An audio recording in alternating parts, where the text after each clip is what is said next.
Histoire de la sorcière et du cavalier.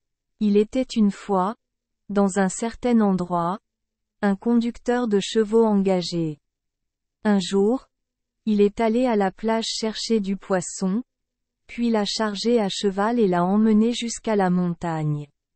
Le soir, alors qu'il arrivait au pied du col, la sorcière cachée derrière un pin sauta et menaça. « Ce type, attends-là. Laisse-moi ce poisson. Ce type, attends. Laissez tous les poissons derrière vous. Sinon, je te mangerai. » Le cocher a rapidement jeté le panier de poissons restant derrière lui, puis a sauté sur le dos du cheval désormais vide et s'est enfui. La sorcière dévora ces poissons, puis se lança à sa poursuite. « Ce type, attends. Laissez-moi une jambe de cheval. Sinon, je te mange. » Le cavalier s'est dépêché de couper une jambe, l'a jetée derrière, puis est monté sur le cheval qui avait encore 3 pattes molles et s'est enfui.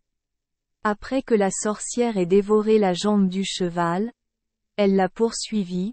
« Ce type, attends. Ajoutez une autre jambe de cheval. Sinon, je te mangerai. » Le cavalier s'est dépêché de couper une autre jambe, l'a jetée derrière, puis est monté sur le cheval qui avait encore les jambes molles et s'est enfui. Après que la sorcière ait dévoré cette jambe, elle l'a immédiatement poursuivi. « Ce type, attends. Ajoutez une autre jambe. Sinon, je vais te manger. » Le conducteur de chevaux n'avait nulle part où se cacher. Il a donc dû laisser le cheval derrière lui et grimper à un arbre au bord du lac. Après que la sorcière eut fini de manger le cheval, elle le poursuivit immédiatement. Elle a découvert l'ombre du cavalier sur le lac, alors elle a crié très fort. « Ce type, tu oses te cacher là. » Et elle a sauté à l'eau. Le cavalier en a profité pour se glisser à terre et courir à travers la forêt pour s'échapper.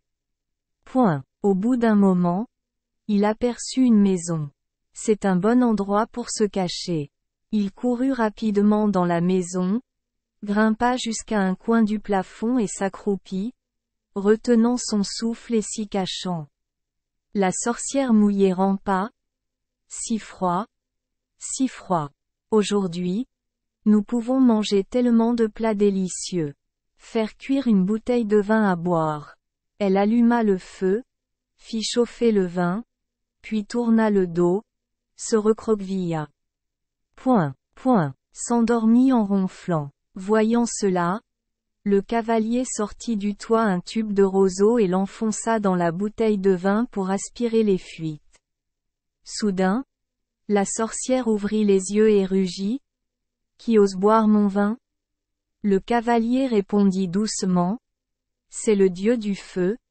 C'est le dieu du feu. » La sorcière dit. « Est-ce le dieu du feu qui boit ? Eh bien, j'ai fait des gâteaux de riz gluants et je les ai mangés. » Cependant, cette fois, elle s'est également endormie en cuisinant, en ronflant. Le gâteau de riz gluant gonfle et est tellement attrayant. Il a conduit le cheval et a utilisé une vadrouille pour ramasser des gâteaux de riz gluants et les manger. La sorcière rouvrit les yeux. « Qui ose manger mes galettes de riz gluant ? » Le cavalier répondit doucement. « C'est le dieu du feu. C'est le dieu du feu. » La sorcière murmura. « C'est le dieu du feu. Donc je ne peux m'empêcher de le manger. Eh bien, allons dormir. Je ne sais pas si je dois dormir dans une glacière ou dans une caisse en bois. » Le cavalier répondit doucement. « Caisse en bois. Caisse en bois. » La sorcière dit. « Oh, le dieu du feu me l'a dit. Alors dormons dans un tonneau. En bois. » Et elle a rampé dans le tonneau en bois pour dormir. Il a fait descendre le cheval d'en haut et a fait bouillir de l'eau. Puis il a utilisé une perceuse pour percer la caisse en bois. Le bruit de la perceuse, ri ri ri, ressemblait à celui d'un insecte. La sorcière allongée dans le tonneau dit: On dirait que demain sera une bonne journée. Le cavalier a versé de l'eau bouillie dans le tonneau par le trou.